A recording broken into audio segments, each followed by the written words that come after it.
Hi, I'm Jacob Sloop, your in-house technical support dude here at Superfici America. Today, I'm going to explain to you why it's important to properly shut down your Superfici stacking oven. It's important to shut down properly to reduce the wear on the machine and reduce the risk of malfunctions. By taking a few minutes to shut down your oven correctly, you improve efficiency, minimize downtime, and costly repairs. Let me explain why. So in today's example here behind me, we have an ETC16.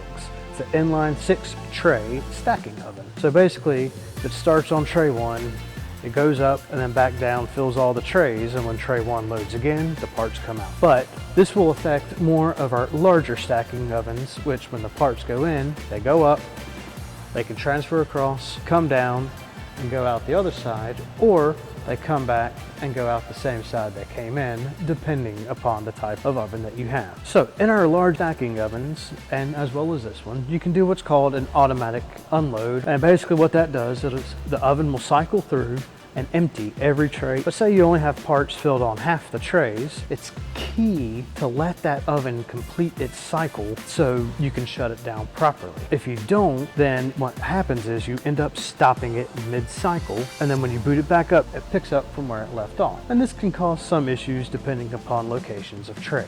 Imagine you're playing Tetris. You know, you're sitting there cruising along, knocking lines out one by one, and then you're just getting higher up in the levels. And all of a sudden you have this nice little L-shaped piece. You got the perfect little slot for that thing to fall into. And then you hit pause on the game because it's dinner time or you need to go do something else. And then you forget about it for a few hours. Well, you come back, you realize, oh, the game's still on. You hit unpause and it picks up where it left off, but you had forgotten what you were going to do. And then next thing you know, parts just start stacking on top of each other. And your nice, neat rows have all disappeared. Over.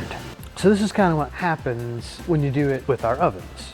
It needs to finish its whole process in order to know exactly where it is, and when you come in the next day to start going exactly where you left off. You can prevent this issue by just simply letting the machine complete its cycle before you shut down. If you have any further questions, feel free to contact me at support@superficiamerica.com. Boom! Boom! I'm just kidding. Ignore that.